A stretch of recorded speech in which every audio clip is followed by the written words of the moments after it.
ಎಲ್ರಿಗೂ ನಮಸ್ಕಾರ. ಕೋವಿಡ್ ಅನ್ನೋ ಮಹಾಮಾರಿ ಹೆಚ್ಚು ಕಮ್ಮಿ 1.5 ವರ್ಷದಿಂದ ಇಡೀ ನಮ್ಮ ದೇಶಾದ್ಯಂತ ಎಲ್ರಿಗೂ ತೊಂದರೆ ಕೊಟ್ಟಿದೆ. ಲಾಕ್ಡೌನ್ನಿಂದಾಗಿ ರಾಜ್ಯದ ಮೃಗಾಲಯಗಳಿಗೆ ಆರ್ಥಿಕ ಸಂಕಷ್ಟ ಎದುರಾಗಿದೆ. ಹೀಗಾಗಿ ಪ್ರಾಣಿಗಳಿಗೂ ಆಹಾರದ ಅಭಾವ ಎದುರಾಗಿತ್ತು. ಈ ವಿಚಾರವನ್ನು ಅರಣ್ಯ ಇಲಾಖೆಯ ಅಧಿಕಾರಿಗಳು ದರ್ಶನ್ ಅವರಿಗೆ ತಿಳಿಸಿದ್ರು. ಅರಣ್ಯ ಇಲಾಖೆಯ ರಾಯಭಾರಿಯಾಗಿರುವ ಡಿ ಬಾಸ್ ವಿಡಿಯೋವೊಂದನ್ನು ಮಾಡಿ ನೆರವು ನೀಡುವಂತೆ ಜನರಲ್ಲಿ ಮನವಿ ಮಾಡಿಕೊಂಡ್ರು. ಪ್ರಾಣಿಗಳಿಗೆ ಕೋವಿಡ್ಗೂ ಏನು ಸಂಬಂಧ ಅಂತ ಕೇಳ್ತೀರಾ?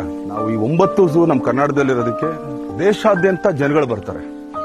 ಅವ್ರು ತಗೊಳ್ಳೋ ಟಿಕೆಟಿಂದ ಇಡೀ ಈ ಪ್ರಾಣಿ ಸಂಕುಲಕ್ಕೆ ಆಹಾರದ ಇರ್ಬೋದು, ಅದನ್ನ ನೋಡ್ಕೊಳ್ಳೋರ್ಗಿಂದ ಅವ್ರಗಳಿಗೆ ಹೋಗೋಂಥ ಒಂದು ಸಂಬಳ ಇರ್ಬೋದು, ಇದೆಲ್ಲ ಅದೊಂದು ಸೈಕಲ್ ಅಂತ ಹೇಳ್ತೀವಲ್ಲ, ಅದ್ರಲ್ಲಿ ಸೇರ್ಕೊಂಡಿದೆ.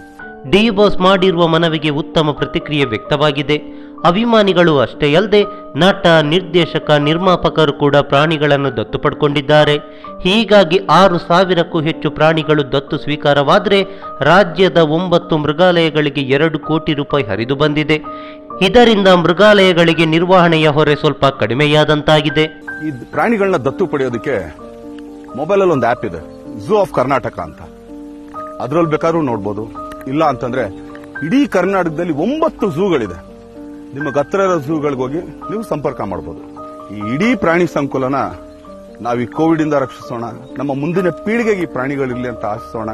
ಬನ್ನಿ, ಇದೊಂದು ಒಳ್ಳೆಯ ಕಾರ್ಯಕ್ಕೆ ನಾವೆಲ್ಲರೂ ಕೈ ಜೋಡಿಸೋಣ. ಈ ಮಾಹಿತಿ ನಿಮಗೆ ಇಷ್ಟವಾಗಿದ್ರೆ ಲೈಕ್ ಮಾಡಿ, ಶೇರ್ ಮಾಡಿ. ಹಾಗೆ ನಮ್ಮ ಕೋಸ್ಟಲ್ ಕನ್ನಡ ಯೂಟ್ಯೂಬ್ ಚಾನಲ್ಗೆ ಸಬ್ಸ್ಕ್ರೈಬ್ ಮಾಡಿ.